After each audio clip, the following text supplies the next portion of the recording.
And we're live now. Hey, everybody. Thank y'all all for joining us tonight. Thank you so much. Everybody, Tamara, Marquetta, if y'all are still out there in the chat right now, go and post this in the group. Let everybody know we're live now.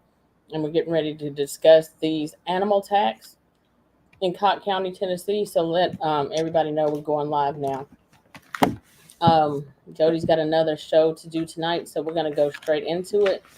And as y'all know, I've brought these different cases up a couple of times on the show, and I wanted to bring it up and just pretty much bring and put out there the cover-ups that have taken place as far as these animal attacks are concerned.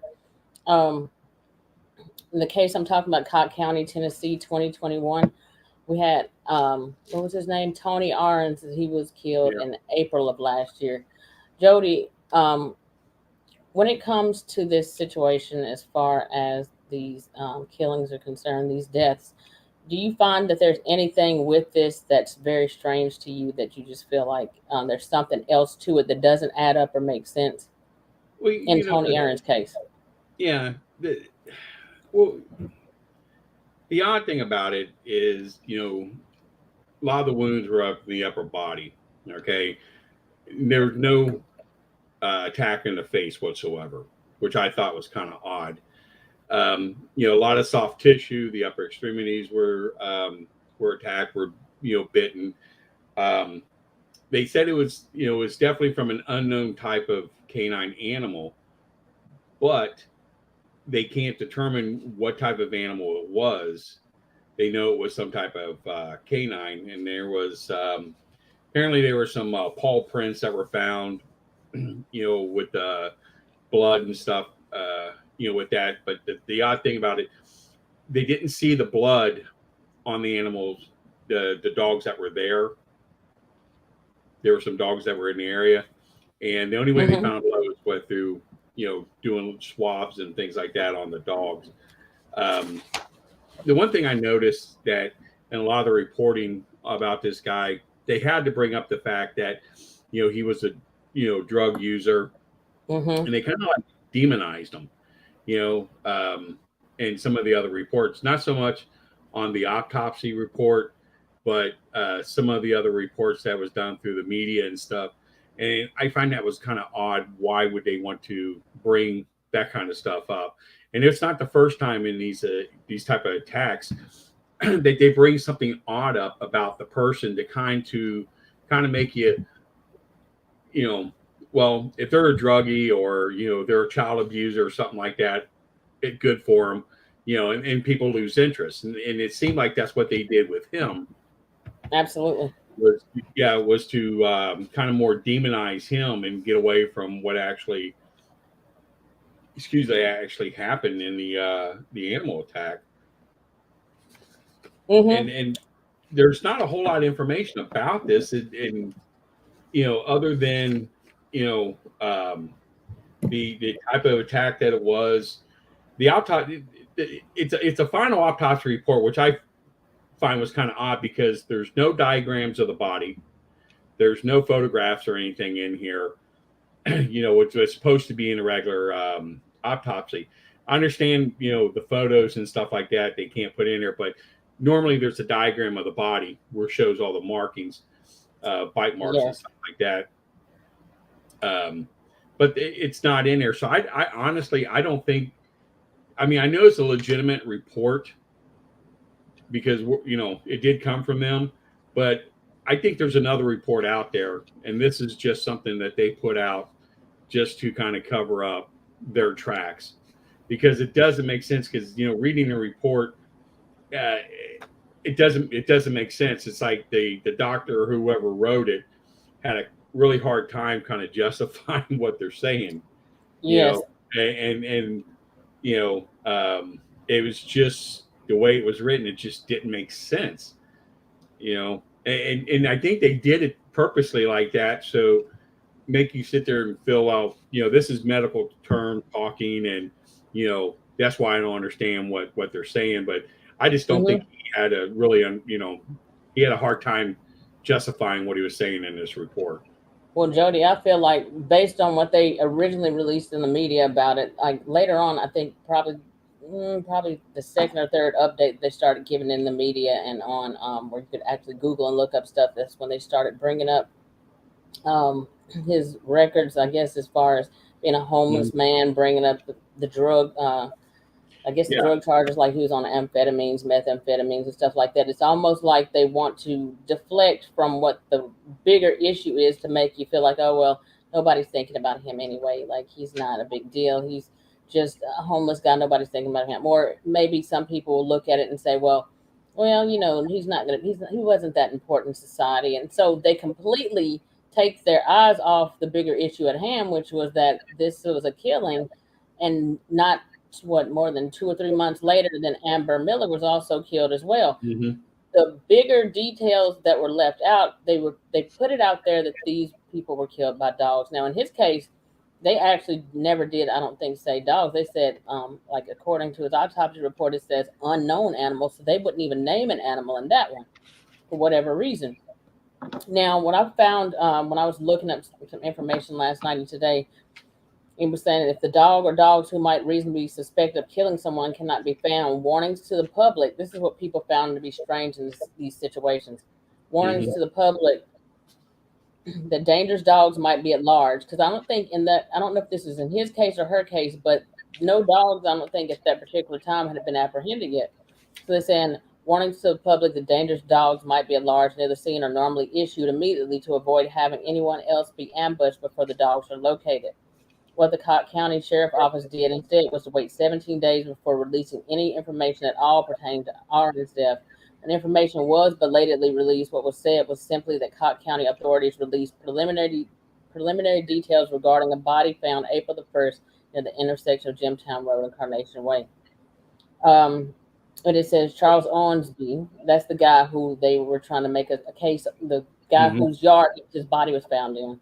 They were trying to make a case against him. They said Charles Owenby of Coronation Way told Deputy Sergeant Heath Willis he found the male body near his mailbox at 12:40 a.m. Willis said that the body has been identified as Tony Arns.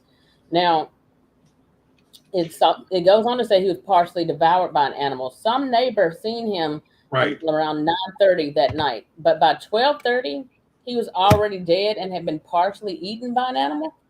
I mean, what do you think about that? Well, the thing with Charles Owen, with it being his dogs, they found no DNA, you of Tony on his dogs at all. Okay, Okay. and that's where they sit there and say, well, there was a little bit of blood that was on the paws, but you couldn't see it. But when they did a swab, that's how they picked the blood up. Okay, but still, they can't determine on how that little bit of blood got there. If these were the dogs that attacked him, the dogs would have a lot more blood on it, on them whatsoever. Um, Mm-hmm. the fact that they bring his ex wife into it, you know, Mm-hmm. and stuff, demonizing her as well, and it's just like, what's the point? I mean, What does that got to do with anything? what does that have to do with the animal attack? What his wife did or what he did? Should have nothing to do with it. And to me, this was strategically done to get away from people to get away from this case. Okay, because Absolutely. if you demonize both of them, we live in a society where we look at people. If you do something stupid and you get hurt, you deserve it, type thing. Mm-hmm. If you're a drug dealer, if you're a child abuser or whatever, and you get killed by a dog, by a pack of dogs, you deserved it, and people turn away from it. And that's what this whole thing on this case that really bothers me when it comes to this guy is that they spent more time demonizing him and his wife Mm-hmm. than they actually did it, talking about or doing any type of reporting on the incident itself. Absolutely. And Now, even the report, I mean, it's one dealing with him and his attack is what, 2 paragraphs. Okay. And the yes, rest is just clinical information that they put in an autopsy. I mean, they didn't even give this guy justification. They just wanted to get something written up and just, get it out there. That's why I'm now, saying this is not. This has to be just you know a basic one that they're putting out just in case if something gets out to the public. Now, in that situation, as far as Tony Ern's body been found in his yard, as far as that situation is concerned, there was reports out there saying that his dogs were aggressive and had attacked other people before. Have you heard anything about that? And the second question is, were any of his dogs or any other dogs in that neighborhood taken in for rabies or any other like aggressive? Were his dogs No, put down? there was no reports whatsoever of pack of dogs in the neighborhood or in the area prior to this attack. Okay, Hmm. so his dogs were taken in. They did DNA, they did fetal samples, and found no type of human DNA in the dogs whatsoever. Okay. So that was it when it comes to his dogs. So his dogs weren't destroyed or anything, to that nature. But they didn't go out looking for any other pack of dogs. That's the thing. They focused on this particular individual and his dogs. But here's the Now, thing: they in the autopsy report, it's like they don't know what type of dog or type of canine did the attack, but yet they're collecting a set of dogs already who they think might do it. They don't even mention what type of dogs they are. Now, Justin Decker in the comments, because we're going to go right into it. We probably won't have time to take too many questions tonight, y'all. We may revisit this later for questions because we're going to go over some stuff. But Justin Decker said no, they weren't. The dog sample weren't his dogs. So, Justin, leave a comment below and say whose dogs they were because that his dogs were the ones being blamed on it, No, Justin. they weren't. No, they weren't they weren't the victim's dogs. They The weren't? dog didn't. No, from my understanding, from what I think, the dogs did not belong to the victim. The dogs belonged to a Charles Owens or uh, Owens or something like that. I can't find where his last name is, but I believe that's who the dogs belonged to was Charles. They were his, not Tony. They were Yeah. somebody else's dogs. And there's So, another Justin, case. the dogs didn't belong to the victim. They were supposedly the dogs that belonged to the guy, Charles Owensby. Yeah, Charles And the Owens. report, yeah. So Yeah. now I did read a case where he said that he was keeping a couple of dogs and some of the dogs were his own. But even still, he said no, they weren't Charles' dogs. Now that's you can leave a comment below, and if you want, after Joedy gets off of this, then if you want to come on, but I do want to continue to go over the case. He's only got an hour to be on tonight, so we'll discuss it further. But from what we know, like what's been reported in the media, what's been reported is The only that information I find out of who the dogs, who the dogs were Charles Owens.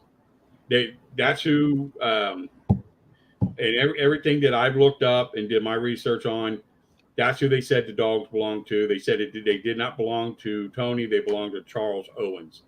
Okay, if they belong mhm. to somebody else other than Charles Owens and Tony, if they got that information, I like to see it.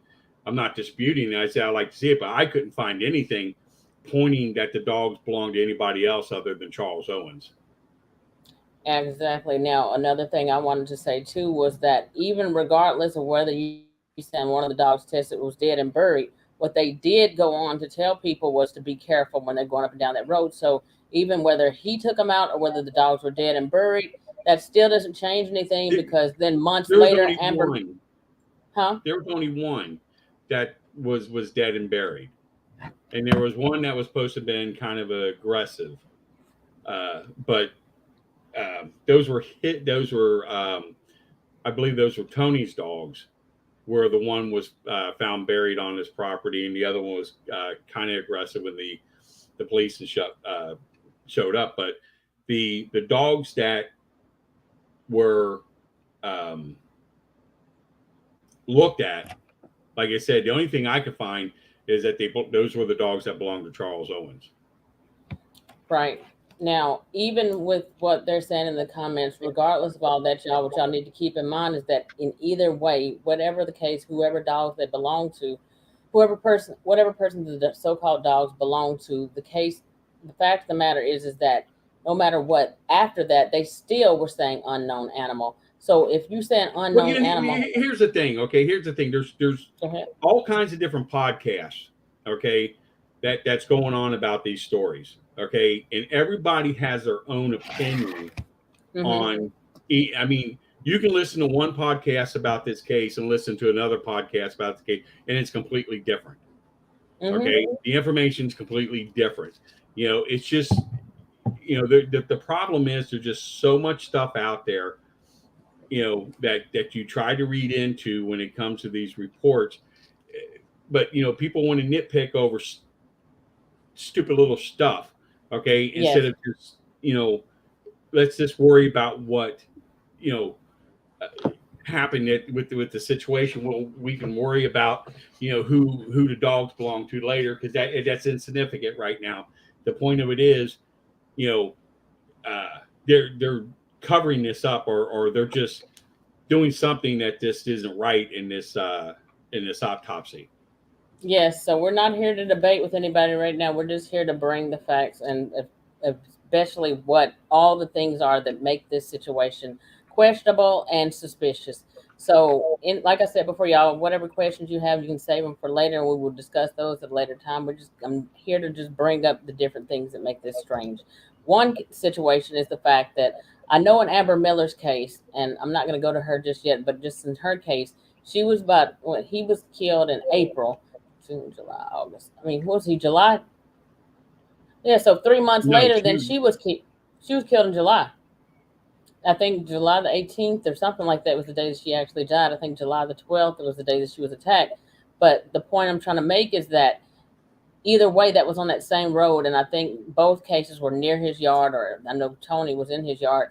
Either way, they still, after the animal was taken down, or even if one animal was buried and dead, still, regardless, they were still telling people to be careful on that road. They were still left yeah, it as an open case, and it's still it's still an on open the case. autopsy report as an unknown animal tag. So, which basically, if it's down as an unknown animal attack, but publicly they put it out there to the media that it was a dog attack, that's not what's in the actual autopsy report.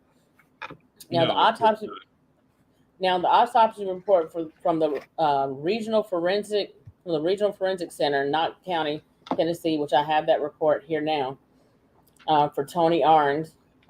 This is the narrative on that autopsy report. This 52-year-old man, Tony A. Arns, died of multiple animal-induced injuries. The manner of death is accident. By report on April 1st, 2021 at 39 hours. Mr. Arns was found unresponsive in his neighbor's yard in Newport, Tennessee by the homeowner, which would have been Charles Owensby. He was positioned on his right side with the upper torso somewhat prone. He had obvious soft tissue injuries concerning for sharp force injuries versus animal canine induced. So this saying sharp force injuries. When AMS arrived, he was without signs of life. EMS transported him to Newport Medical Center, where he was officially pronounced dead at 4:02 hours. Scene investigation revealed scattered clothing, paw marks on the soft dirt, and scattered blood on the ground, which are consistent with an animal tag. An autopsy revealed many antemortem animal-induced injuries, punctures, lacerations, abrasions, contusions, torn veins, and soft tissue loss, particularly involving the left upper extremity. Whether this was one animal or more than one animal and what type of animal is unknown. No other types of injuries were seen. No gunshot wounds, knife wounds, blunt force, assault, etc. Postmortem funeral, they got the toxicology report and all that on there. So even like based on that alone in his case, even though they were trying to originally blame it on his dogs, in this report, in the autopsy report, they're saying unknown animal. So they're not even going to call out and specifically say that this was even a dog attack. Well, I So honestly, I don't think the sheriff's department and the coroner really communicated too much with one another over this, because now, I mean, you can't get a police report because it's considered an ongoing investigation. So you can't put a FOIA report in for it, because they won't release anything. So I like to see what the police report has compared to what the autopsy report, because like I said, I don't think there was too much communications between the coroner and the sheriff's department when it came to this case here. I don't either, and I Because I'm think telling that you, they're going to be disputing in the police report. It's Yeah. not going to match up to the autopsy report.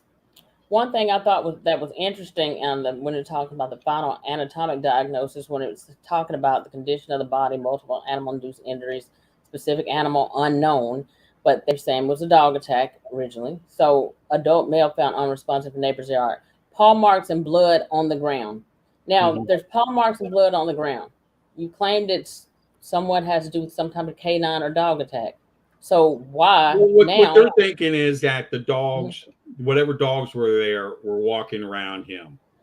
Okay, mhm, that's what some of the reporting is saying, but they did not find if the dogs were walking around in the mud and the blood, they would have had mud and blood on the dogs, and they didn't. And that's the thing. The only thing they had, they said that they were like microscopical drops of blood that you couldn't see with the human eye. But when they did a swab, they were able to pick his blood up on the dogs, which still didn't make any sense. mhm. If the investigators did not see it, with their eyes, and the only way they were able to get it was through a swab, you know, that doesn't make sense because if these dogs would have been completely bloody. Okay. They What would have was had DNA in their mouth when they did the swab. now is from what I was saying before, is his case considered a still open case? I know the Yeah, one I it's an think open case. is Amber Miller still an open case also? From my understanding, when I contacted the sheriff's department last week, they said it was still considered an open case. Okay. Now, one thing I found strange on the external examination, I guess I don't know if this is saying that the coroner received the body in this condition, but it says the body was received clad with a glove on the right hand, a belt, two pairs of pants, a pair of underwear, two pairs of socks, and a shoe on the left foot. Additional personal items accompanying the body are listed on the property evidence log. Do you feel like that all those amount of clothing on him was because he was a homeless guy and he just was wearing an extremely amount, a whole lot more clothes than the average person, or was that because they were trying to keep I all was this? trying to figure that out. I just don't see someone wearing two pairs of underwear. It could have been extra clothing he had on his body, shoved in his pants pockets or something, to that effect.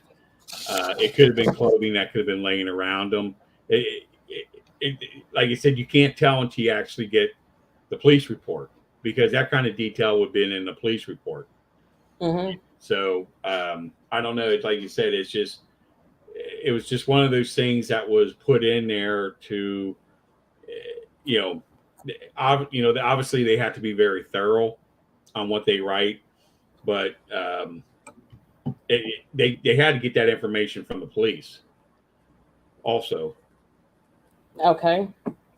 What before I go on to his case, and I may have to do it in a couple different sections. I know you can't be on here very long, so I may have to have you back on to discuss Amber's separately, but we're still on him right now. Now, one of the things they're going into the extremities, the left arm has circumferential skin loss and severe soft tissue loss with exposed humerus.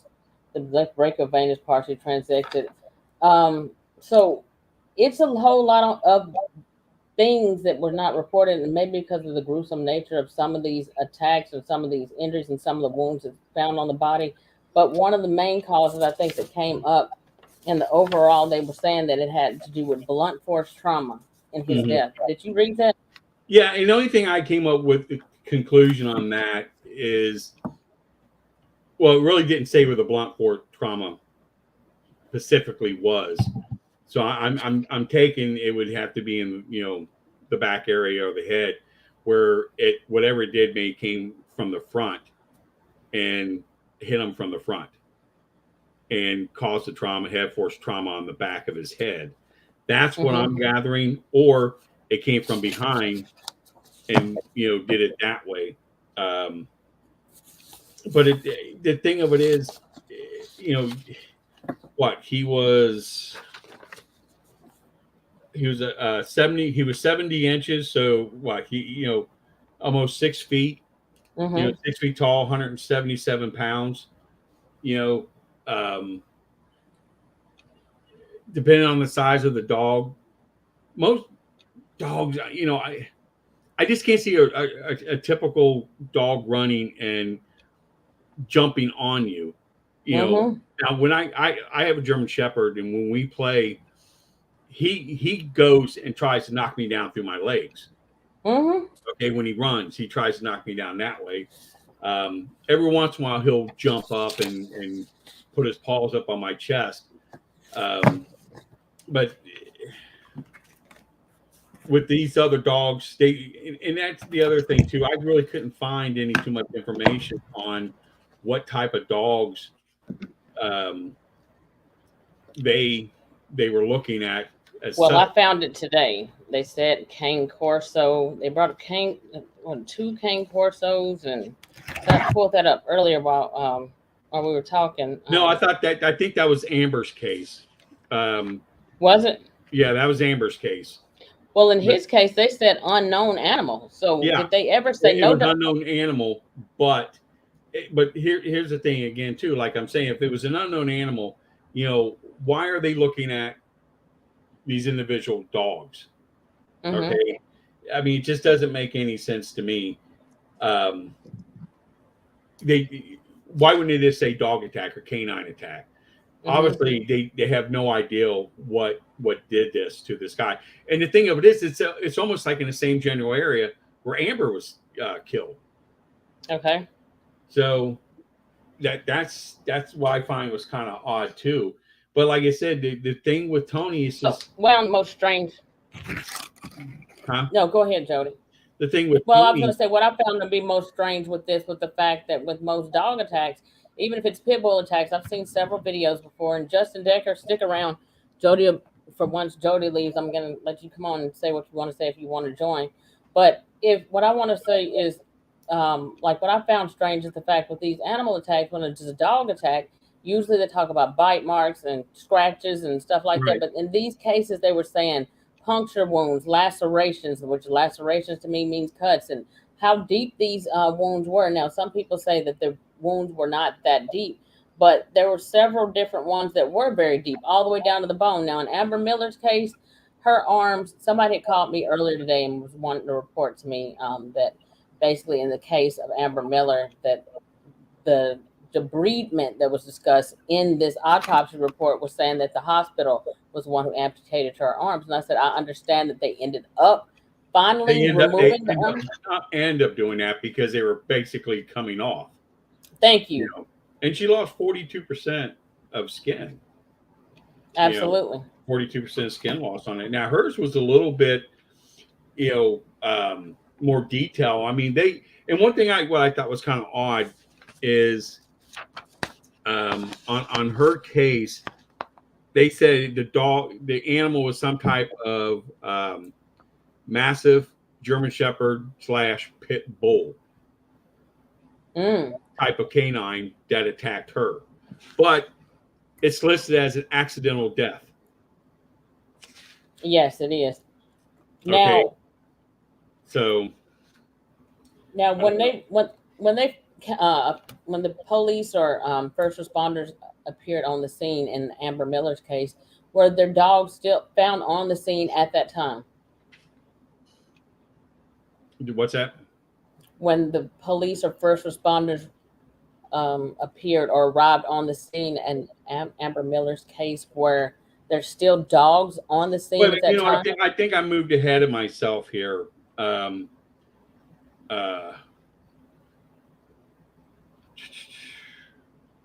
Charles Owen, I think what he was trying to say, and what I was getting confused with, I think Charles Owens is the one that's dealing with Amber's case. Okay. I think that's what he was trying to say earlier. Yeah, if I'm not mistaken, correct me on that, because like I said, I got my notes, kind of going back and forth between both cases on here, so I might have miss said that Charles Owens was with Tony's case, and it might actually be with Amber's, if I'm not mistaken. Okay. So Now, from what I found today, like in Amber's case, I heard two or three. The story on that changed different times. So cane corso pit bull the size of a Great Dane, big, powerful creatures. Okay, so in the comments, I'm just going to say this to y'all real quick, and then we're going to continue on, and I can talk to y'all after this is over with. But when it comes down to it, I've heard of plenty and many, and I'm not saying that I'm right on this; it's just my theory on it. But plenty of dog attacks, and there's been vicious attacks when people's faces have been like torn up, arm. I mean, but Right. I've never heard of anything ever ripping out. Yeah, ripping off the flesh and stuff like that, but ripping off the entire humerus bone, like all the way down to like where it's only muscles and tendons Yeah, attached. and that's what the thing with. I mean, she was really brutalized, by Mm-hmm. whatever it was that attacked her. Um, I mean, it's like I said, but the fact of it is they know it was some type of canine. They even say what type of canine they believe it is, but it's an accident. How's it accidental? That's the thing I don't understand. And then again, here's another one that the media brought up that she had uh, she was charged with a couple of different cases of child abuse or child Mm-hmm. neglect. You know, why even bring that up with her? Didn't make sense. You know, I just find that kind of odd where they again the media demonize the victim instead of wondering how the victim Absolutely. was killed. So I completely agree with you on that. Now, one thing I found strange with her case. Now, one situation that I heard earlier today was that when she was found, I think it was two guys that found her. That were driving a pickup truck, and when they found her, supposedly in one case, they said that she was found trying to climb a tree to get away from some dogs. She was afraid for her life, and then another case they were saying she was on the ground, sitting against the tree or whatever, and with dogs licking her wounds. And I'm not sure either which way or which case is true on that. But either way, that one story that just didn't make sense to me. She couldn't climb a tree. Her arms are barely attached. right, and yeah, because I believe that the dogs that they looked at in Amber's case did belong to the Charles Owens. Okay, I think I spoke ahead of that because, like I said, um, when I was getting my notes, doing all this stuff, I was going back and forth, and I think I got the where he pointed that out, and I appreciate that.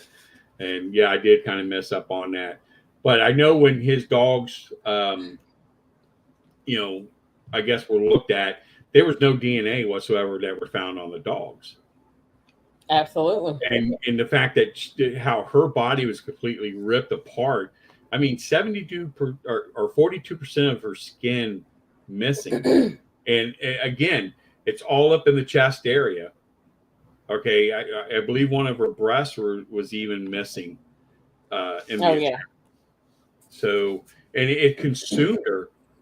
And the thing of it is, I was talking with a guy from the SPCA, a deputy dog warden, the other day. I was, about cases like this, dogs eating people, and he said, it's very uncommon for dogs to eat people. Okay, Mm-hmm. um, and he said it's one of these things that, the owner dies and the dog's in the house. Most of the time, the dog's not going to eat the owner, Mm-hmm. even though the owner's been dead for days or maybe weeks or something to that. It's just one of these cases where it might happen. Um, but dogs normally don't eat. They're not going to eat humans, and if they do, it's just going to be a small portion or something to that effect. But it's not going to be what something like what happened to Amber. I mean, this thing, Absolutely. yeah, this thing feast on her. Oh yeah, you were just bringing up the breast. It says multiple organ system failure Yeah, following extreme dog bite injuries, multiple healing bite marks, and massive defects. That's loss of skin, right. subcutaneous tissue, and muscles of bilateral upper and lower. extremities. Bilateral, y'all, means both sides. Both sides of But the upper and lower extremities. That means both sides of the arms and legs. Right breast, bilateral flanks, and right gluteal region. So she's got a lot of flesh. Like Joedy just said, 45% of her skin and flesh and muscle tissue is gone. I mean, if you look at that, complications of multiple organ system failure. Okay, following a vicious dog attack.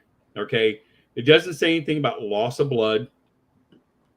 Okay, it doesn't say anything that the fact that she died from the wounds, but organ failure.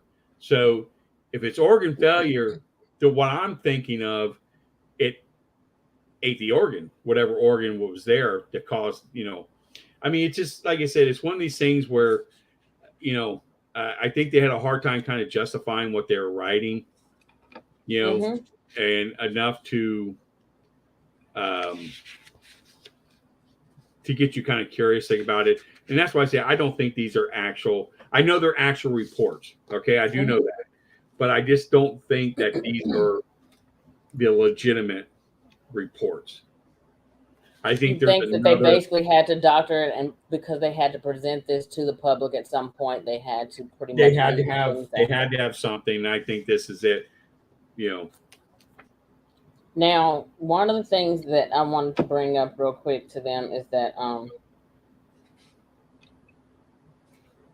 you were bringing up the breast a few minutes ago. The neck, it says in this report, the neck is not hypermobile on external manipulation. The chest is asymmetrical, which means the chest is not the same on both sides due to the right breast trauma. The breasts are medium-sized to large with no palpable masses. The abdomen is slightly protuberant and demonstrates multiple palestria. The super aspect of the umbilicus is pierced. So there's, so I guess basically, was the saying that her breast was removed somewhat Yeah. on one side in this case? So these are things that was not reported. Right. And if you look at some of the other cases, like the Oklahoma cases, okay, um, uh, was it Christine Rollins? Mm-hmm. I think you massive chest wounds on that one. Um, let's see, there was the Kiefer case in Kiefer, Oklahoma. The little boy, same thing. Massive wounds across the chest, and then there was an 8-year-old little girl. God, what was her? I can't remember what. Hayden, I think, was her name, and she had a massive wound going across her chest. Also, Mm-hmm. I mean, I believe she survived that case, and she described them, as fluffy-tailed dogs. I think she pointed out coyotes, but the game warden kind of disputed that, saying that Mm-hmm. they've only had like one to three coyotes attacks within Mm-hmm. 200 years in that area. So that he kind of disputed that. Um, but if you look at most of these cases, um, with these attacks, it's all upper body attacks. Even the what was it? That North Carolina doctor. Yes. Yeah, same thing with her. The attack was all up in her upper chest area, her arms. Is that Um, the one that was found in that ditch partially and it filled did. with water? Yeah, and then there was the Georgia teacher, Nancy. Well, the North Carolina, I think that was a teacher, and then Yeah, the Nancy doctor was the Shaw. one in Georgia. Yeah, Nancy Shaw was North Carolina. Same thing with her. Um, you know, uh, upper Well, I body. think no. Go ahead. No, it was upper body, and it was all a pack of dogs. It was a pack of dogs and everything, and that was their whole conclusion. A pack of dogs is what caused this. So we're just trying to show y'all that, like in a lot of these so-called animal attacks, y'all need to like question and not believe everything. A lot of the time, what's reported, you usually get the original report after a person is killed or attacked, and then you don't hear an update months later or hear the report. Most people don't even think back to it later on. But in both cases with Amber and Tony Arns, the case is still open. Now, from what I heard, they also had a gag order on the people, medical staff, the paramedics, the hospital staff, the Mhm. police officers, in the case of Amber Miller. I don't know about Tony Arns, but a gag order forcing them not to talk about this with anybody in the public. Is that Right. true from what you know? I heard that, and I read um, I read something on the blog about it.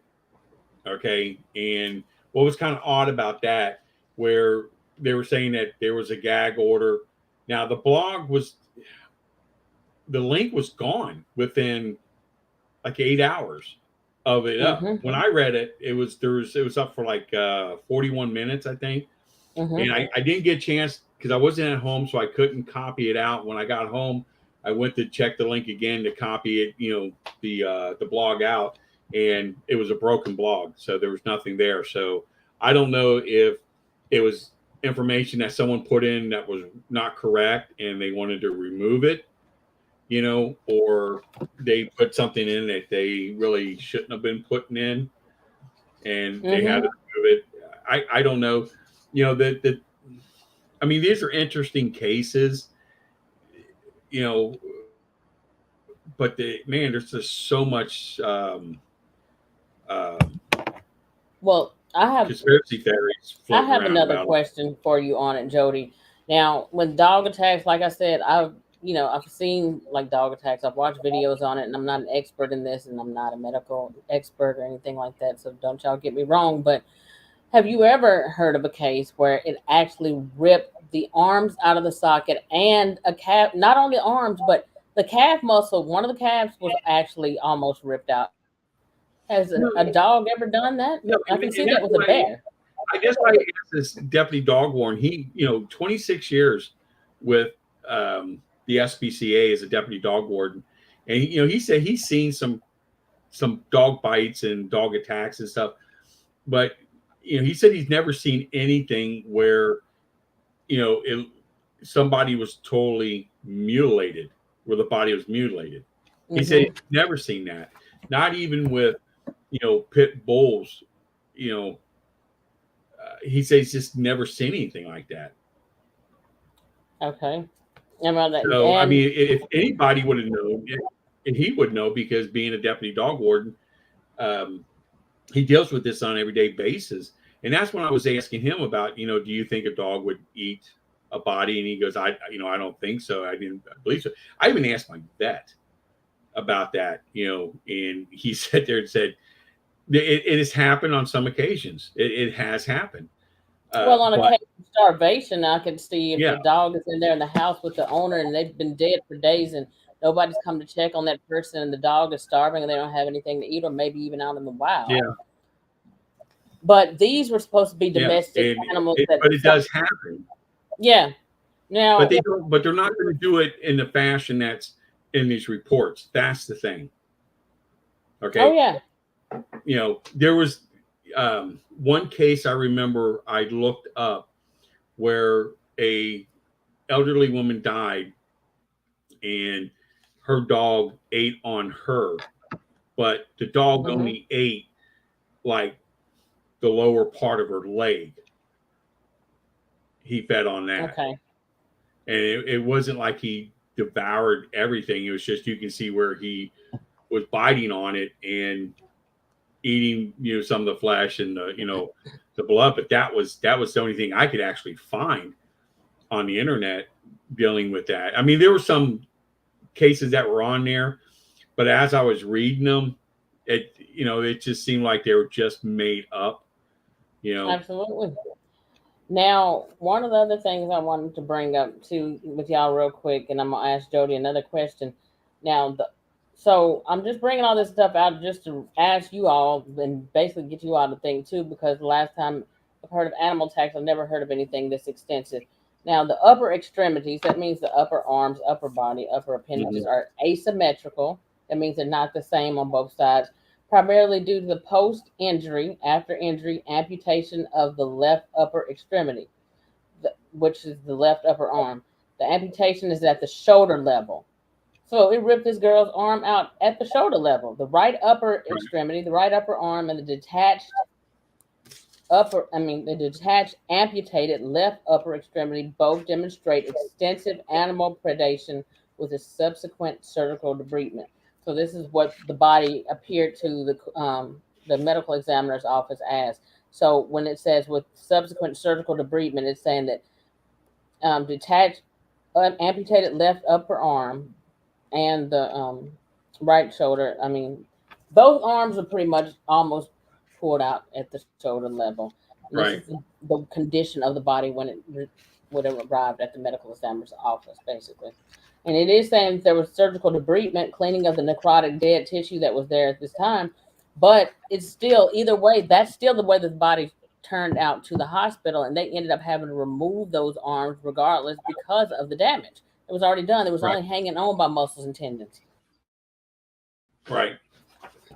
Oh, Yeah. Joedy, now, real quick, one of the things about Charles Owensby, a lot of people didn't realize this at the time when I first heard it, when Jeff first talked about this last year. One of the things, and I don't know if I found this out from him or if I was reading online about this case, but the person of interest, Charles Owensby, I don't know if he's the same person. No, yeah, he is the same person. On Facebook, he goes by the name Charlie Dogman. Dogman, one word, Dogman.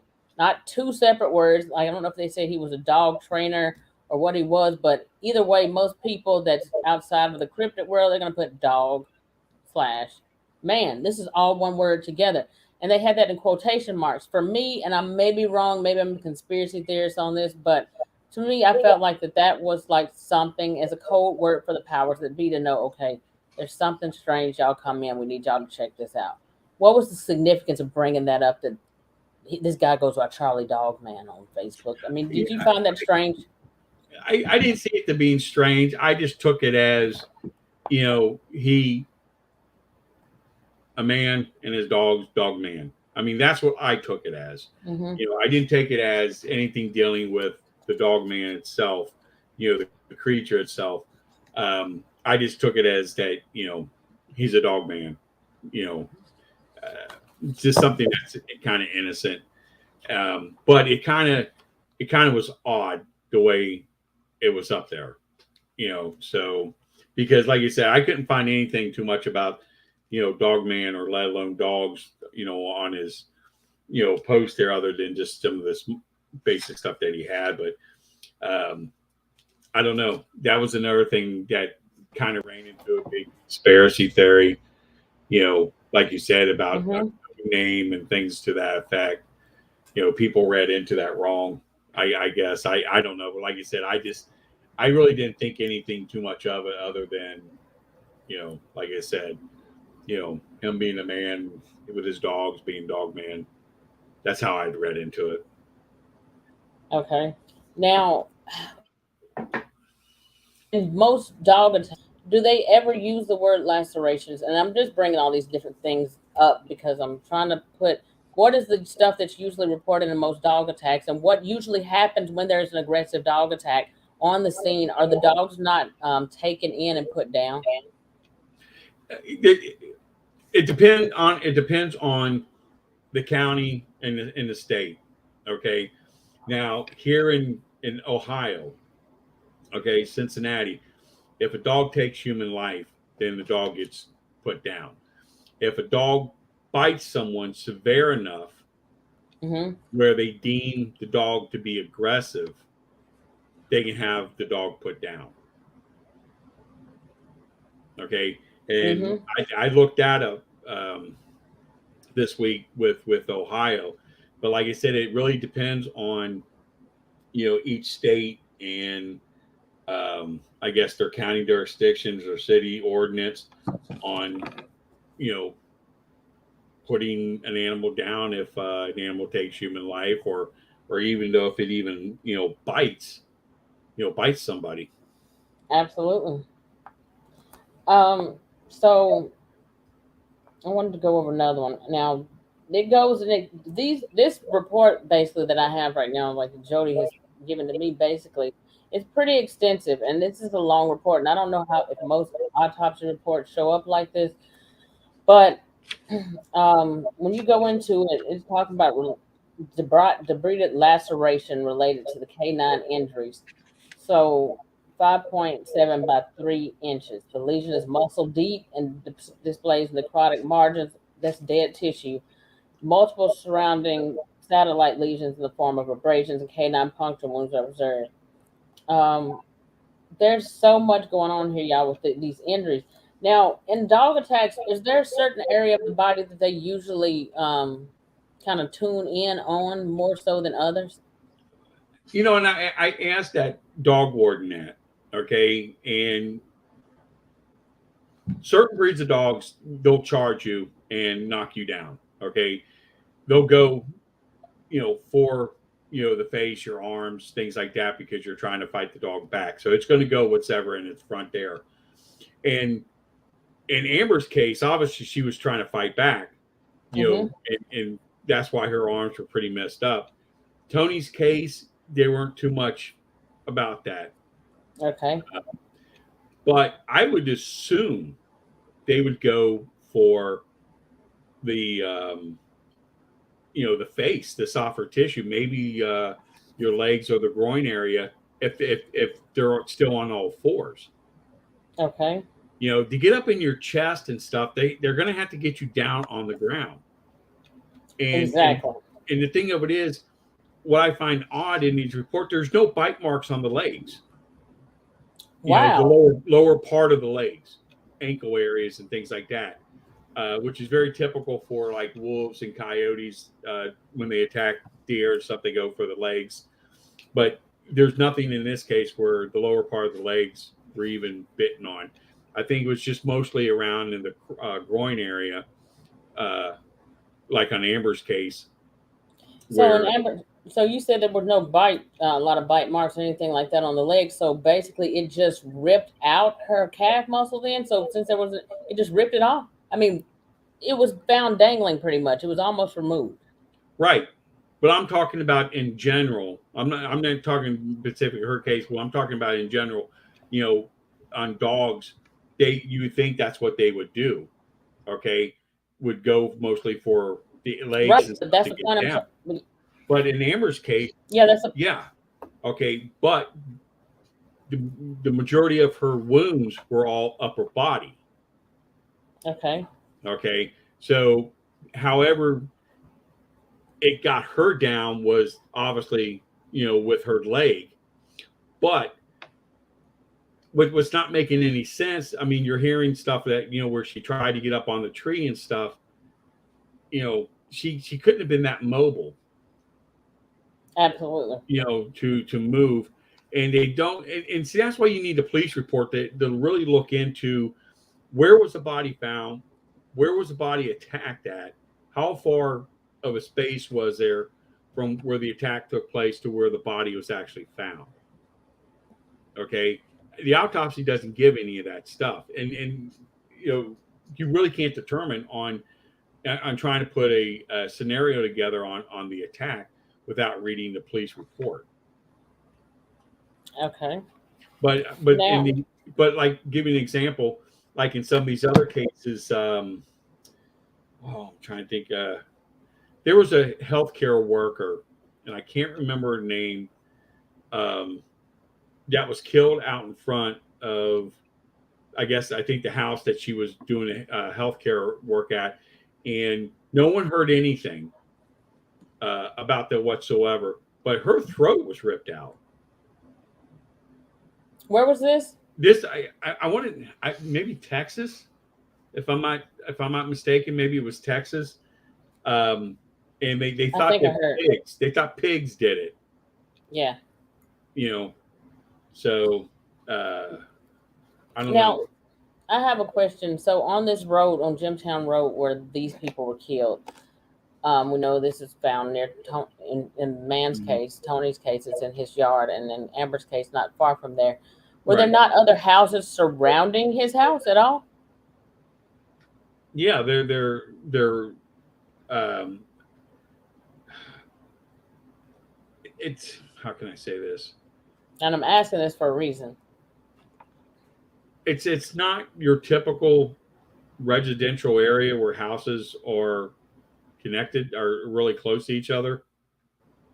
They're kind of, they're not spread out so far, but they're in view of each other. Okay, but it's not like a typical neighborhood where it's 8 feet between each house or something to that effect. Right. You know, Well, I in was an urban asking area. because I don't understand. He said Justin Decker said it's very woodsy. I was just wondering why nobody in a dog attack, like I'm gonna be screaming for my life, screaming and like help, whatever I gotta say, I'm gonna be hollering out, screaming for help. I can't understand why not one person heard them yelling or screaming, and even Well, to yeah, me, because the houses weren't that far apart, but they right? weren't close, but they weren't that far apart either. Mm-hmm. Um, they're wooded area. I mean, they're. I think at one point, I there was. I heard that one point of the road was dirt. Which I kind of find that kind of hard to believe. Road going from pavement to dirt in that area. Okay. So, To me, which most cases, like, and I'm seeing like with regular dog attacks or animal attacks, and Jody, you just let me know when you got to get out. It's 8, 12, 9, 12 your time. But I took that time. when it comes down to it, like you're gonna hear. I mean, people are screaming, and even just during when a dog fight, like you will hear dogs outside growling and snarling and fighting when there's a regular dog fight. So add a human screaming to that, and then also like anytime that you see attacks, like dogs attacking people, they're still somewhat, even if it's two or three, they're still somewhat able to run and get a little further ahead. Like they're just not they're stationary. In this case, I don't know, like maybe I'm making too much out of it, but like I said, I just want to bring all the strange things about this case that just don't make sense. Nobody heard anything. Nobody heard any screaming. Nobody No, seen anything. Nobody was outside at this time. I mean, it's just too weird. Now, one of the other things that was brought up on this, I have the left upper extremity. This is the left upper arm has been amputated. The amputated right shoulder leaves an open wound, which is loosely approximated with surgical strings and measures 8 by 3 inches. The wound is very deep and unveils the underlying skeletal muscle and the right shoulder joint. So basically, what this is saying is like when the medical examiner received Amber's body at his office at this time, it says it's approximated with surgical strings. So it's basically saying that the hospital put, I guess it's saying that they pretty much put her arms. Did they put her arms back on just for? I mean, to send over there to the medical examiner. no, I know they removed her arms. From the initial autopsy because they were getting ready to fall off, but but I think they sewed them back on the best they could after they did the full autopsy, so Mm-hmm. the body would be intact. That's what I'm gathering. That's what they did. Um, but it's like what another like the Brenda Hamilton case that um, woman that was found in a ditch. Her car was parked on the opposite side of the road. The door was open. You know, she was just body was brutalized, and within 24 hours, they had a suspect. Mm-hmm. You know, what George Mosley, I think was his name. Yeah, George Mosley. And what's odd about that, he was arrested, but there's nothing showing a court date. There's nothing Mm-hmm. showing that he even went to court. There's nothing showing anything other than that he was placed under arrest and put on some type of government watch list for some reason. Uh, no, I mean, typical thing. I mean, it was supposed to have been his dogs that attacked this woman. They Mm-hmm. said the sheriff even said the dogs had collars. I mean, how do they know the dogs have collars if they had no idea what type of dogs they were that attacked her? And then Mm. they said she carried dog food in her car, and she saw, I guess, these dogs. She pulls over and goes to feed the dogs, but they didn't say anything about any dog food that was found laying around her body. all they said was that she carries dog food in her car for starving dogs. And the sheriff apparently was like really good friends with this woman because she did stay for the department. That was to me, man. That case is a major cover up on that one. Mm-hmm. You know, And this is very disturbing. I mean, because this is, like I said, this is terrible. And all this stuff wasn't reported to the news. Another thing I found disturbing, and this may be medical terminology or whatever, but a large portion of the anterior, y'all, that's front, lateral side, that means side, posterolateral, that means back side of the right lower extremity, which is right lower leg, is involved with the debrided area of animal depredation, which means animals have feasted on or chewed on or gnawed on right, this lower leg, at least 18 inches long. The right. widest. But see, Mhm. go ahead. No, you go ahead. What were you going to say? No, I'm just saying, even with Mosley's dogs, no DNA was found on even in the stool samples. No DNA, no human DNA, not even her DNA was found. No, So really? yeah, and that's what they arrested him for was involuntary manslaughter because of his dogs killed her, and they were able to get a warrant within 24 hours. I mean, Yep. what evidence did they have? You're I mean, absolutely right. it could be looked at as circumstantial, but really, they had nothing on this guy to charge him with involuntary manslaughter for his dogs that allegedly killed this woman, where they had none of her DNA was on the dogs, and not in the stool, not even in uh, the stomach tract, anything. And I find apparently, this very disturbing. well, apparently he's missing. You know, I mean, Who's who's he can't missing? be found. The Charles Mosley, The Charles Owensby guy. Owensby. I'm sorry. No, Wow. George Mosley is George Mosley is the guy that they arrested for and charged him with involuntary manslaughter for Hamilton's death.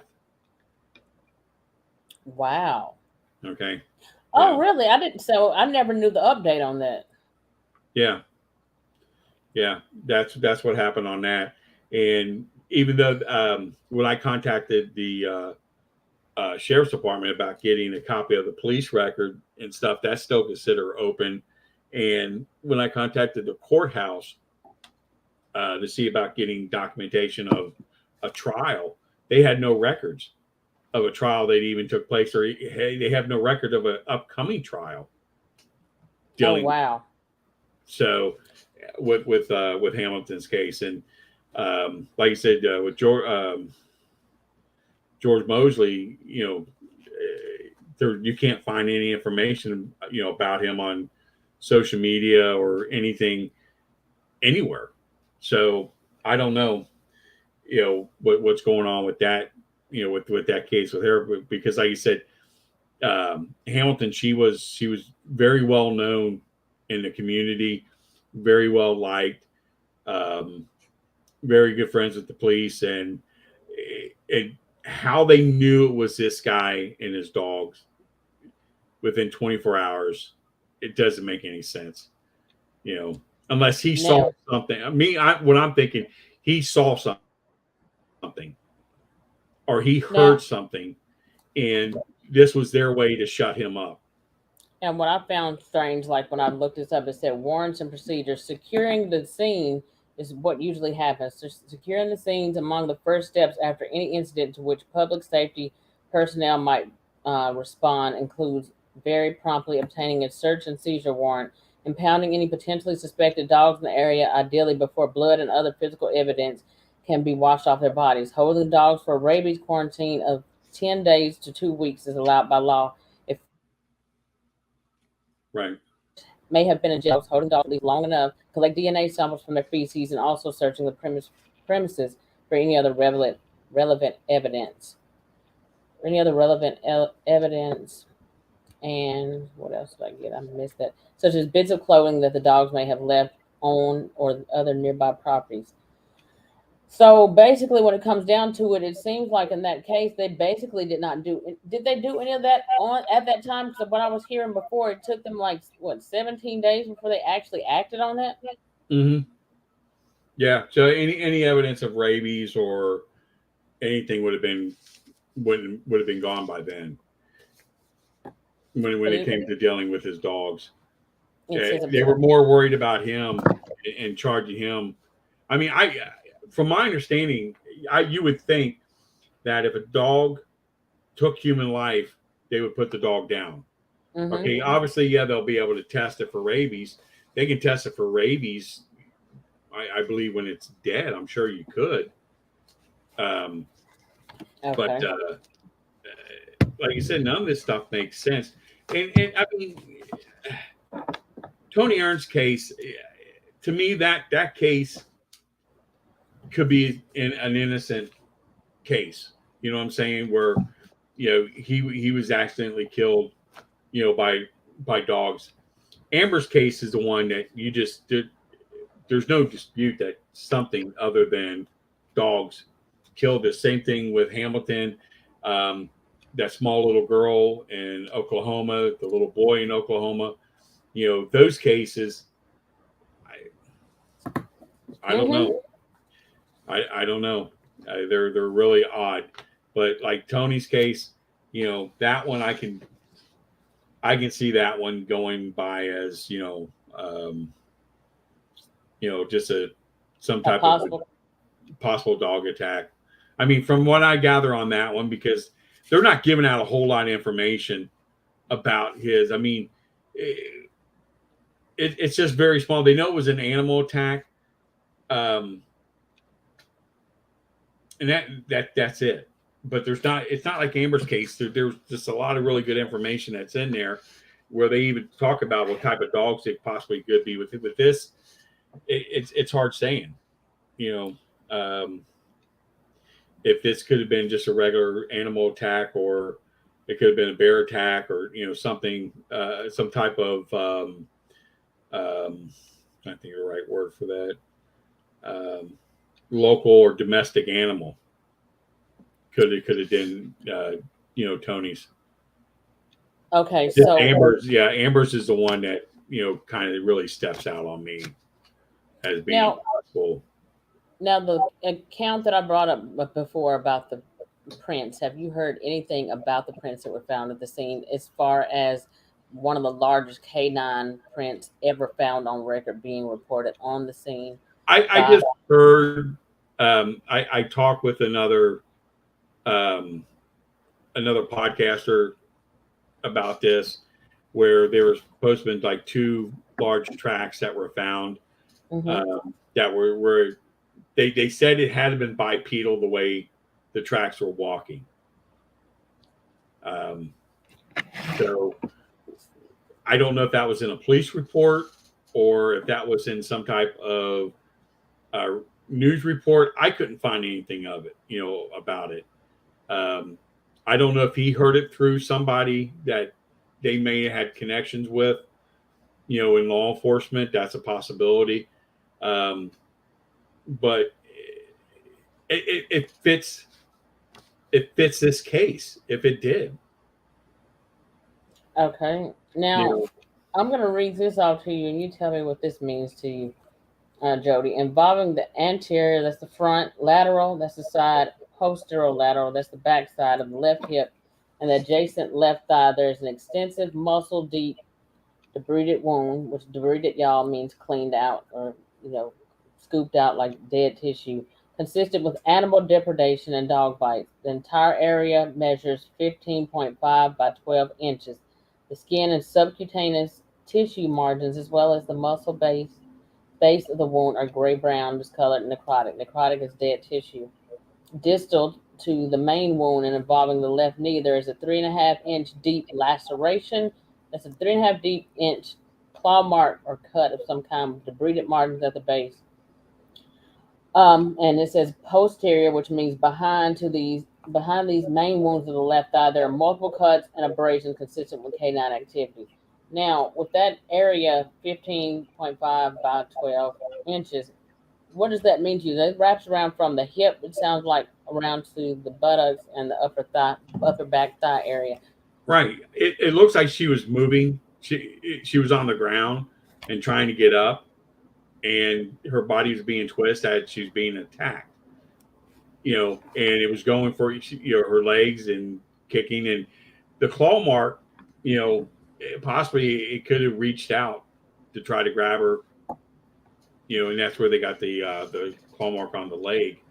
But that's a big gash. I mean, I've been scratched by my dog, but not enough to where, I mean, it took a gash out where I had to get stitches or something to, Mm-hmm. like that.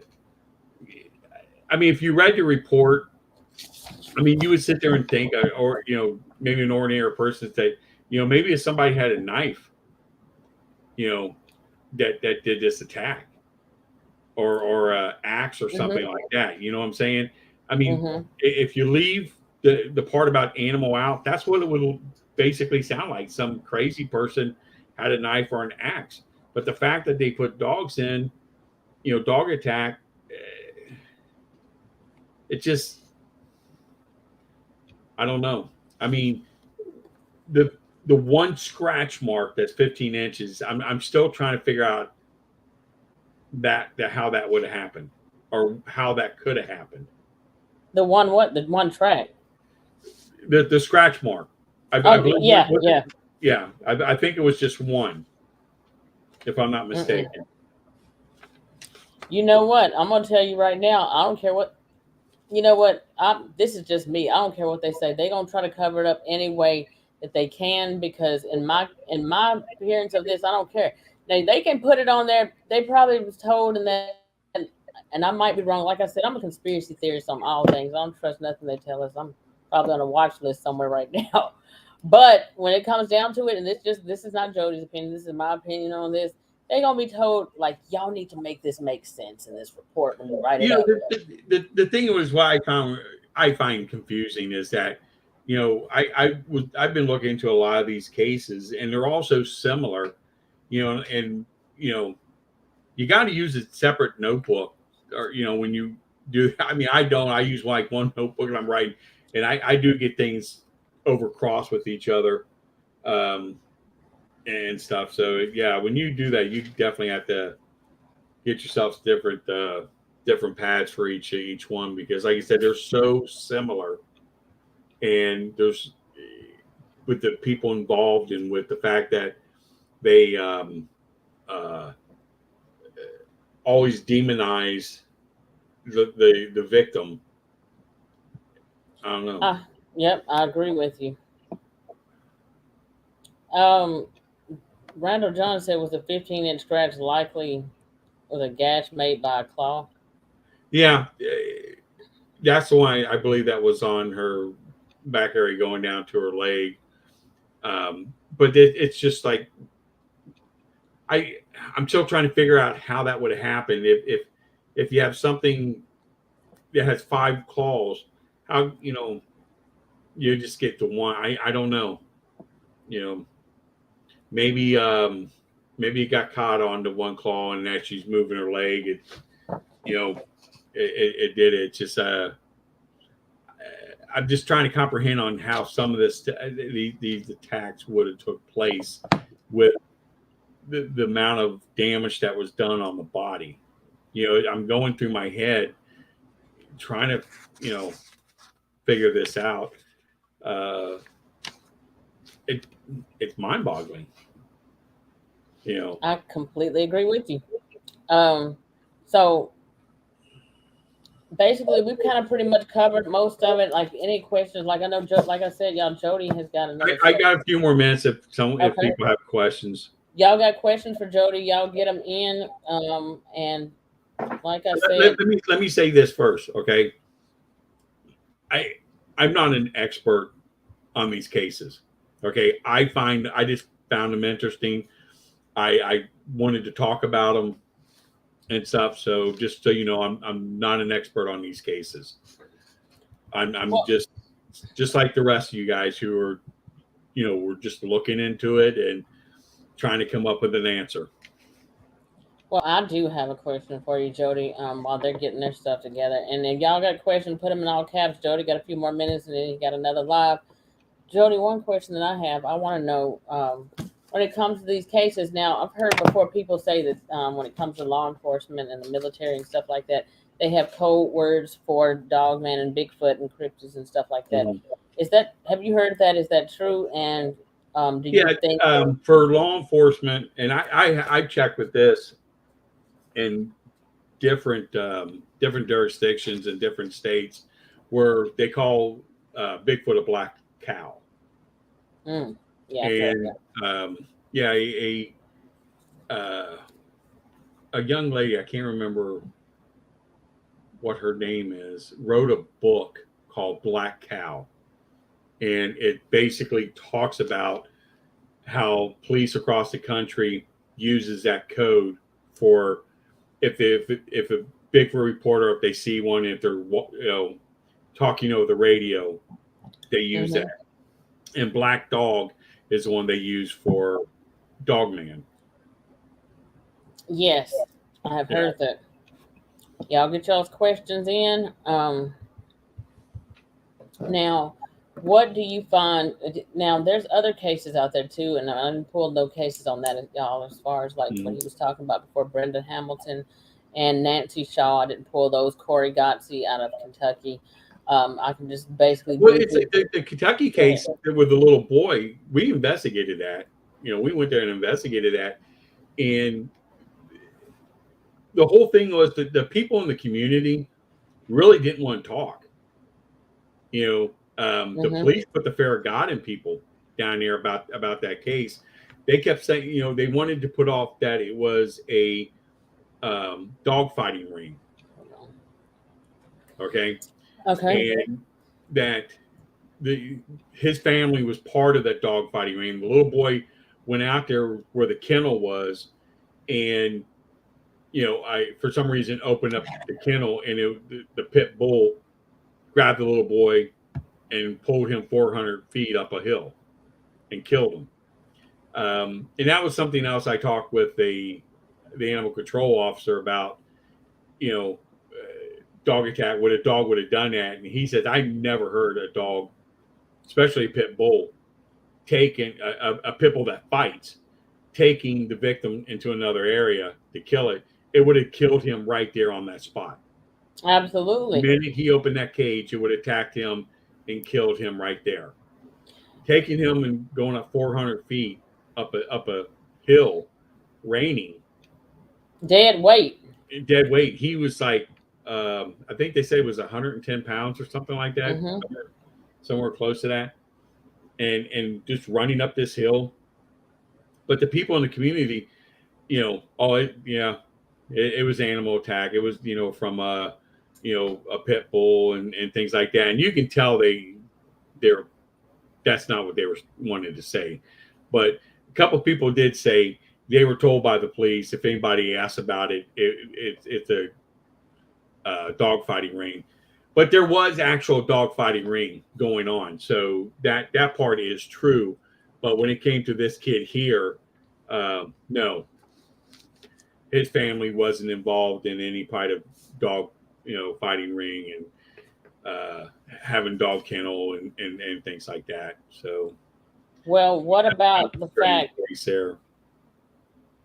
Well, do you not find it strange that just here in the last few years or the last 2 to 3 years that is all these dog attacks have Mhm. started to be like a thing now, all of a sudden back to back?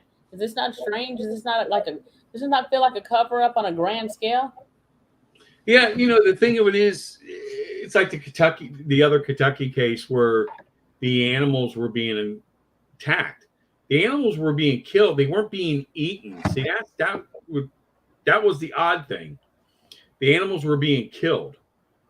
Okay, and there's one where one of the horses that were killed. There's a large canine print in the photograph of next to the horse's head. Really? Yeah, and a lot of people didn't pick that out, but there's a large canine print laying right next to it. And even the sheriff's department believes that it was some type of unknown animal. And there was reporter, guy, I cannot think of his name. Guy wears glasses, in his 50s, kind of a smaller guy. Um, uh, his news report, when he came out about this, he said this was not no werewolf, Bigfoot, dogman that did the killings. He made sure that that was put out to get away all these conspiracy theories about the killings. Okay, but the sheriff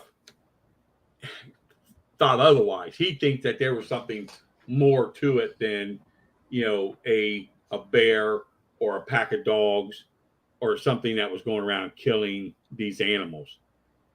Because the horses, for example, the horses were attacked from the front. Okay. Wow. Most animals don't attack a large horse from the front because a horse, they'll kill you. Okay. But the horses were all attacked from the front. Wow. And killed from the front. Yeah. Now, what is the strangest time? I mean, when I talked to Nick Valente and I interviewed him, he mentioned some recent I guess killings that happened in Virginia. Do you know about that? I think he said he investigated it. I'm not familiar with the Virginia stuff too much, to be honest with you. I know Nick was looking into that, but I haven't really had a chance to look into the Virginia stuff. Mm-hmm. Because, Okay, I'm trying to see. And y'all got any more questions? Like, get them in all caps if you got any questions. There was one that popped up. I didn't get to read it. Okay, let me go back. Let me scroll up. Ken Tug said, Joedy, are you talking about Monroe County or Meade County? Ken Tug, which case are you asking about specifically that Joedy was talking about on that? And where is Monroe County and Meade County? You're talking about the Kentucky cases, both of the Kentucky cases.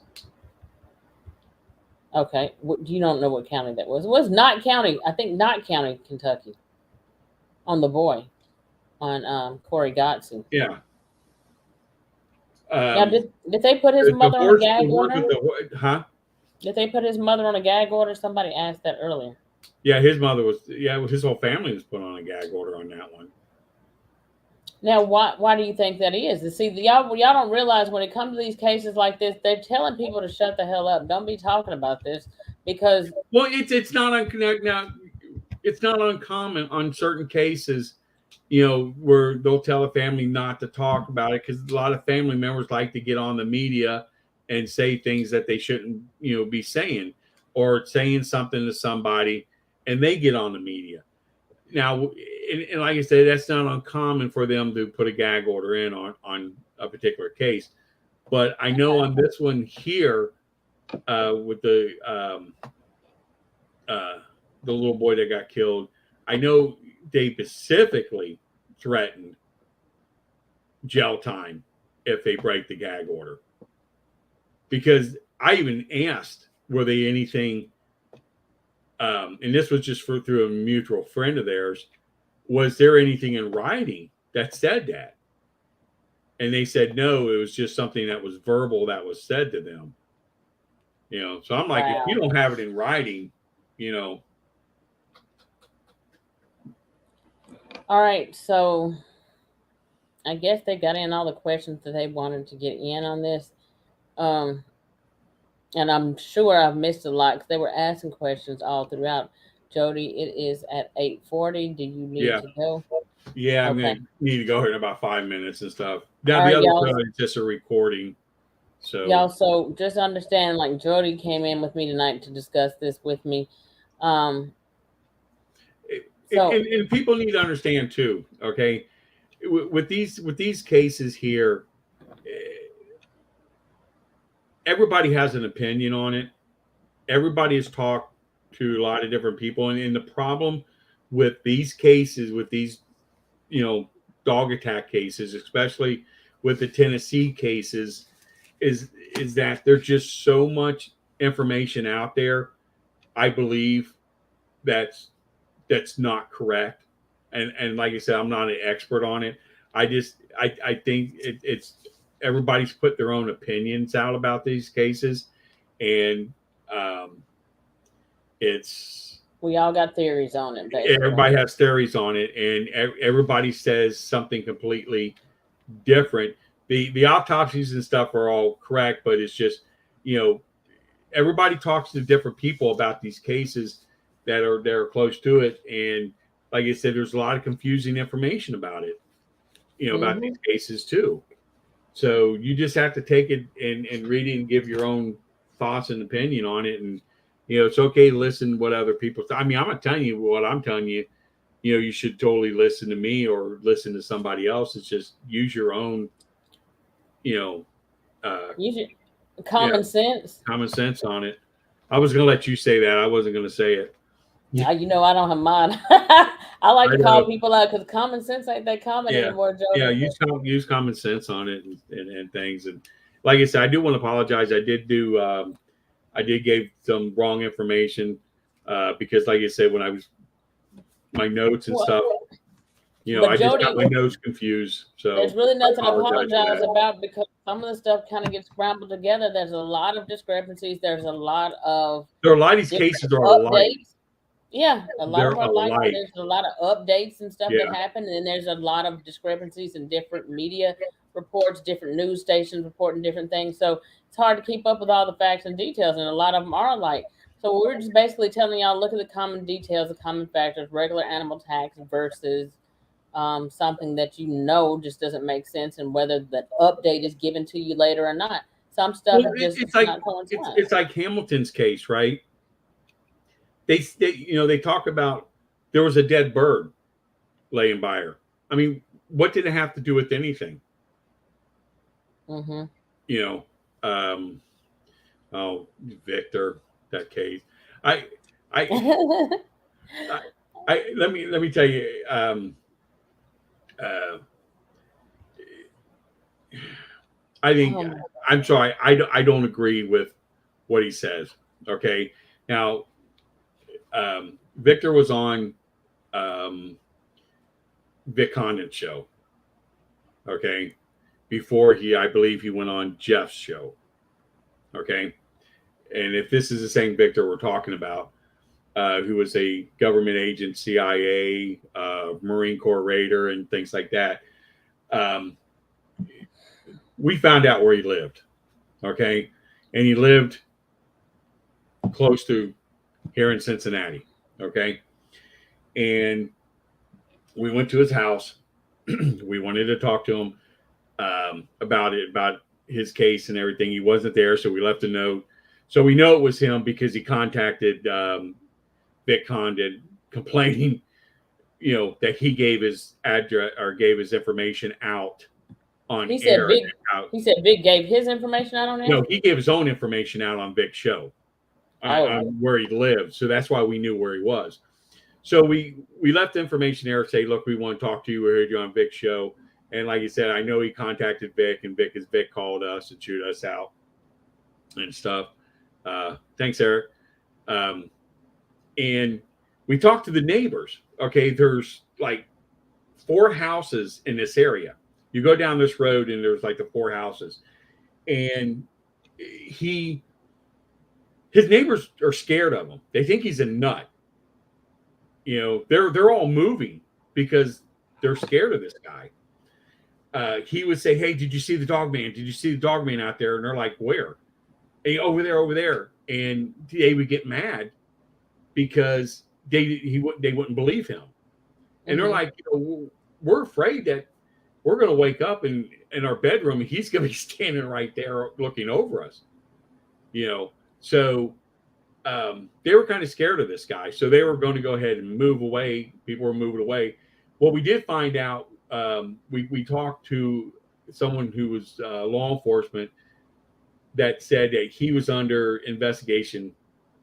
I don't know if this is true. I'm just telling you what we were told, that he was under some type of investigation for something dealing with weapons. I don't know. You know, I don't know too much about that. But I don't think the guy was legitimate because his neighbors were terrified of him. They felt that he was unhinged. They didn't believe him. He would get angry with them if they didn't see the dog man that he was seeing out in the yard. So I don't know, but I just didn't believe the guy's story. Absolutely. One of the guys that was with us was a Marine Raider, okay, and he was going to question him about being a Marine Raider. So I don't know what that is, Marine Raider. So I'm kind of lost right here. Randall John said, as soon as you said Marine Raiders, I rolled my eyes. Well, yeah, you have Force Recon Marines, and the Marine Raiders were something they had like during the Second World War, okay, and they just brought them back recently, so they're like the Rangers, I guess, type Rangers of the Marine Corps, and Force Recon Marines is like the Special Forces of the Marine Corps, I guess. I was Army, so I don't know how the Marine Corps works, but yeah, it just I don't know. Okay. All right, y'all. So Joedy has got another live to do. He's got 13 minutes left, but we're going to go ahead and shut it down. He's got another live to do. So Joedy, I will tell you good night now, and I will reach back out to you tomorrow on some other stuff I want to ask you about, but I'm going to tell you good night because I know you got to prepare for your other show. And like I said, I apologize if I confused anyone on putting some wrong information out there. Like I said, that was my fault. I was reading ahead of myself and so forth. So we got it straightened out. So that's good, and appreciate it was picked out. So I appreciate it, guys. You guys have a good one and take care. All right, y'all. Say good night to Joedy Cook. Joedy, good night. You can go ahead and leave the chat. I'm going to see if they got any more stuff for me, and then I will talk to you tomorrow. Thank you. Bye. All right, bye. All right, y'all. Joedy Cook is dipped out. Justin Decker, where you at? Where you at, Justin Decker? Calling Justin Decker. Chime in. You said you was going to stick around. Justin Decker, he's also a subscriber and member in Josh's group and on his show. He's a subscriber and he's a member over there. So I'm going to put it to y'all like this. I think if he didn't show up, that's good. I mean, he was just in there tonight, and I know he has like a big opinion on different stuff. So I wanted to let him get a voice in on it. I see a lot of y'all showed up tonight, and I want to say I really appreciate you guys so much, and I thank y'all so much for showing up tonight, each and every one of you. I want to answer, Lisa Smith asked me a question earlier, and I'm going to go to her question. Just to let y'all know, Joedy Cook is a member in the group, so for those of you that are a member of Crypto Normal Encounters or BMOS, then you can go in the group. Any questions that you might have had or didn't get through tonight, and you want to ask those, then you can ask those in the group. Joedy is a member of the group. Ask them there, or his Facebook group, which is North American Dogman Project. And there's multiple North American Dogman Project groups.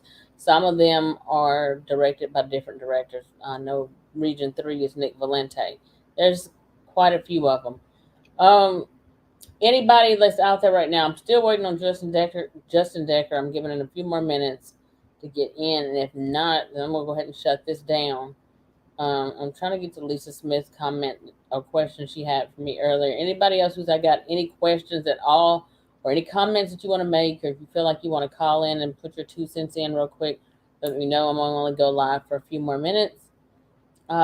Lisa asked me, did I feel somewhat protected when, she said, do you feel somewhat protected when you were growing up with a dogman near your house?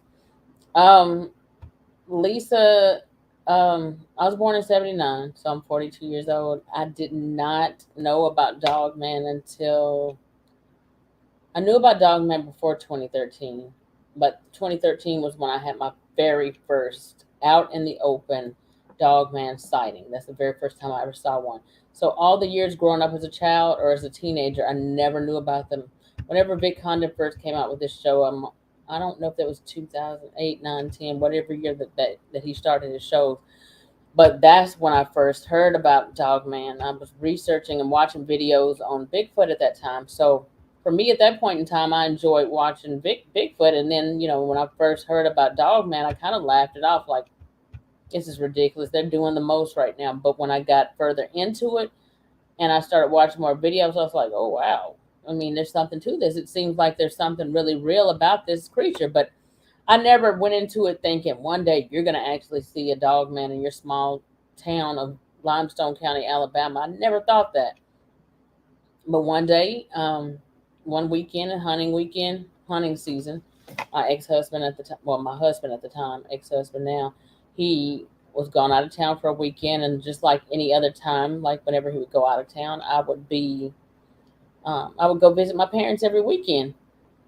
Because as opposed to just sitting at home being bored at the house by myself, I said I'll just go home and I'll just go visit my parents, stay 2 or 3 days. I pulled up on this one particular night on next to the curb under a tree. For those of you who had not heard this story before, there's a tree that's like right at the edge of their yard. Their driveway is like it's up a it's up an incline. So their driveway is covered by like a lattice carport. So they had 3 vehicles. So their 2 vehicles is parked under this carport, and on the outside, there's a whole nother area over there that's not covered at all. But there's nowhere for me to park a car, so I would always park on the road under this tree.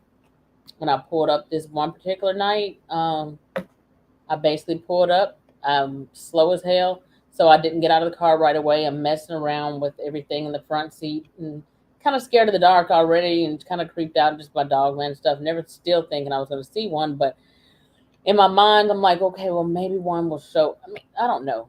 Either way, I wasn't thinking about it that night. What I was thinking about is that let me gather all this extra crap that I got in the front seat while I'm sitting in the driver's seat, because anything I can get and gather and just kind of dump it in my purse, because I still had to get out. I'm extra, so anytime that I would go visit them, even though it's 2 days, like a week. So I always had my like suitcase like I'm flying out of town. But so the car was still on. I'm looking straight ahead, straight into the wood line. The car still on, the headlights are still on. I look up after gathering everything I needed from the passenger seat, look straight ahead, and I was like, oh shit, I know that's not what I think it is. When I looked, I saw what was a dog man, which I wasn't sure, but to make sure my eyes weren't playing tricks on me, I put on the high beams that night to make sure that I wasn't tripping. I said, let me put the high beams on. So I was like, I know that's not what I think it is. So when I put the high beams on this creature, it wasn't like any other times, like when you see the pictures or whatever, when you're looking at something behind a bush or peeking out from behind a bush or a tree. No, this was standing out in wide open, I'm gonna say anywhere between 8 to 8.5 feet tall, standing out, jet black. It didn't have that German Shepherd head or anything like that. It had it, if I had to compare it to any dog, I guess I would say it had a Rottweiler, pit bull type head, a more broad or mastiff type head. Didn't I don't remember seeing the pointed ears, but what captivated me about this particular creature was that I already knew about the dog man. Most people will, given their reports or encounters, talk about them having these amber eyes. Well, the one I saw didn't have amber eyes. It had these brilliant, luminescent blue eyes, like the color of some of those pictures when you see the ocean and it's like that beautiful turquoise blue. But imagine a dog man or a werewolf with that eye color like that, and now transpose like a flashlight or like a nightlight inside of those eyes. That's what I saw. Now, when you put the headlights or high beams on a regular dog or wolf, it's going to pretty much look at your car. It's going to look back, it's going to look at the car, but it's not going to look straight into your windshield, straight into the driver's seat, straight into your eyes. This thing looks straight into my eyes. And during this whole time, I'm like thinking to myself, oh God, please don't let that thing walk over here, because if it walks over here right now, if that thing walks over here right now, because at that time period, my car doors sometimes would not lock. The automatic car door locks would not lock. And so I was thinking, please don't let that thing walk over here, because I know that they can open doors, and I also know how fast they are. And I know that there was no way I was going to have a chance. This is about in the month of November 2013, about 8 o'clock at night. And I'm thinking, please don't let that thing walk over here. And the thought that came to my head, and I'm going to guess this was probably one of those things that you would call like telepathic speaking. This is the one and only time that I can actually attribute to this and say, this is the one only time I heard an answer back to and like I said, I don't remember whether I said that out loud or I thought it. Either way, that's what was in my head. It's like it answered my thought. It said, oh, it's just you. No big deal. It casually turned and walked on, continued to go back further into the woods where it was originally going on its path before I ever saw it. So my thing on that is that what it meant to me is that heard people say a lot of times it felt like it knew me. I think it knew me. It felt like it knew me. So I don't know if that's the case. I can say that I grew up in that house and they lived there from the 80s. I think we moved in there when 1985. So I was about 5 years old at that point. And so I never thought or knew anything about Bigfoot or Dogman at all back then. I just feel like that particular creature, since it said, oh, it's just you, no big deal. That doesn't necessarily mean that it saw me from childhood on up. I don't know how long that thing had been there, but apparently it knew who I was and seen me enough at their house every weekend to know who I was and that I wasn't a threat to it.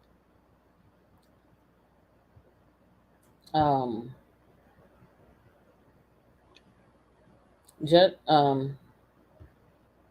if I could go back, Denise Count said she can imagine having an encounter like that and she wouldn't want to. I feel kind of privileged. Somewhat sometimes I want to ask people if you could have an encounter again, would you want to, or do you feel like you're part of like some type of elite club where you had an encounter with something like that? And because now you're in the know. Because a lot of people wonder and they say, well, why is it that I go on hunting all these years, fishing, camping, and I've never seen these creatures? Sometimes I think that they choose who to show themselves to. Sometimes, for whatever reason. Sometimes I think it's as simple as they blend in so well with their surroundings that most people don't even see them. I think they're hidden in plain sight. And a lot of times I feel like that they are up in the trees and most people are not looking up. If you're deer hunting, you're looking on the ground. You're not thinking about looking up in the trees. There's been times, though, that they've come up in tree stands with people, or people are up in their tree stands when they'll see deer come out into the field and they're hunting deer or something like that. And then they'll stop and like start taking a whiff of the air, trying to, I guess, get wind of them. So there's a lot of different stuff that goes on with it, why you don't see them. Why some people don't see them. And it's because they don't want you to. And I think somewhat in my own mind, I have a bunch of different theories about that. I feel like that some of them are supernatural or interdimensional and flesh and blood at the same time. I'll explain that on another show. Denise Counts asked me how far was it from me when I was in the car. So if I had got out of the car that day and walked over to where it was, I would have probably only taken anywhere from 60 to 80 steps to be face to face with it. So I don't know how many feet or how many yards that would be, but 60 to 80 steps, I would have been face to face with that thing. But I do feel like it knew me. I do know that after that day, I knew at that point, that's what made me start taking pictures of it. That's what made me start taking pictures of that area. That's what made me start going back in there into those woods, taking other people back there with me, and going and looking and capturing them on photo and on camera on multiple occasions after that. So that's what happened with that. Now, I will say real quick, I'm going to take advantage of this opportunity right now while we're on here live, and I'm going to probably get ready to shut it down in a few minutes. I got Justin Decker in the comments, and I want to talk to him. I think what I'm going to do, because I actually have a show next week, but I want to talk to Justin Decker one-on-one real quick, and because I've already been going at 2 hours already, I want to talk to Justin Decker one-on-one, and I'm going to have him on the show one-on-one with me. We'll go ahead and shut it down since we're at 2 hours. But I will tell y'all who are still here watching right now, just want to tell y'all this real quick. We do have an upcoming conference. I'm going to promote this all the way up to August. This hosted by Josh Turner, Paranormal Roundtable, and Ken Gerhardt. It is the Dogman Cryptid Conference that will be held on August 13th. This is in Paris, Tennessee.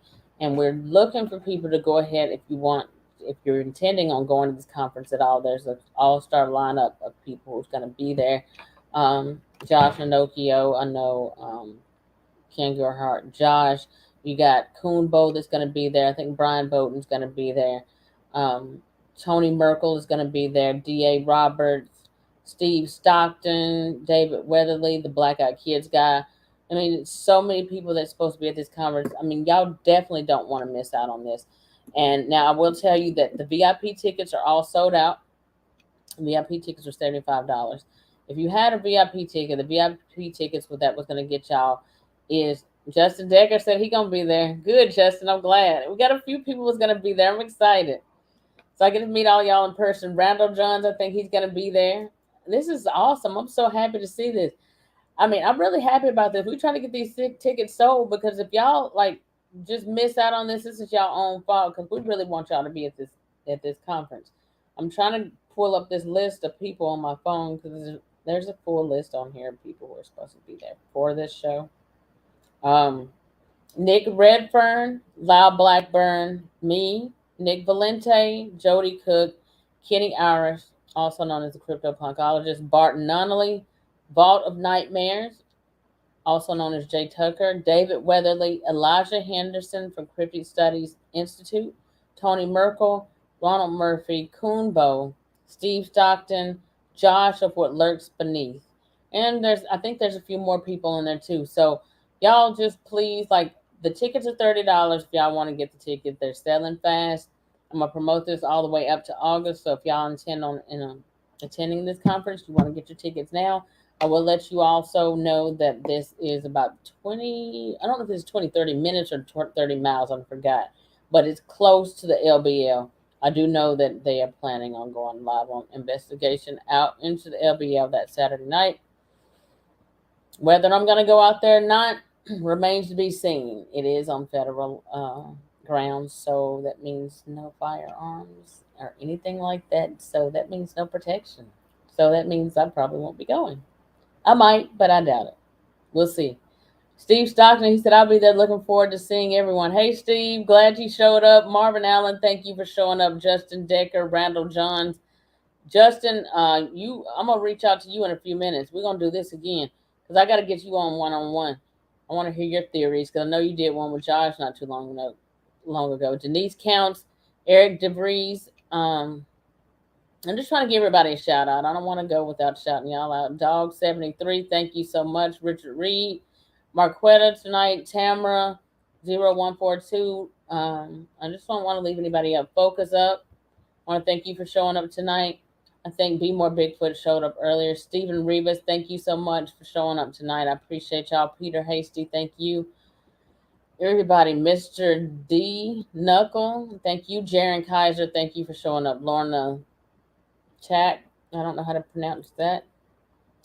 Nickel Tesla, D. Robinson, thank you for showing up tonight. Bernard Fox, thank you. Marquetta, Man of Light, Greg, thank you for showing up tonight. I don't want to miss anybody because I appreciate every one of y'all. And so with that being said, what I'm going to do real quick, I'm getting ready to shut this live down. I am going to have Justin Decker back on. I am at 2 hours. I really wanted to get him on, but I had no intention earlier of having a live this long tonight. We just kind of want to go over these reports. And I'm going to have Justin Decker on again. What I'm going to do for those of you who are watching this live now that may not be a member of the group, I'm going to copy and paste the link real quick in the live chat. If you're not a member of the group, I'm posting that in the live chat now. If y'all want to go over and join the group. And just with that being said, I appreciate each and every one of you. Thank you so much for your participation and your support tonight. With that being said, y'all, thank you so much. And I just want to tell y'all to have a good night. I'm trying to get this on there, but y'all, thank y'all. I appreciate you so much. Have a good night, guys. Hold on real quick. I don't want to miss anything. I see a few more. G. Robinson, you said no Facebook. G. Robinson, it's just a click away. Just set up a Facebook and set up an account. Put a profile picture. We don't let anybody in the group that doesn't have a profile picture or any of that other stuff that's important. Just get it in. So y'all have a good night. Justin Decker, I'm gonna contact you in a few minutes, and we're gonna get you back on. I'm gonna holler at you on Messenger. Good night, y'all.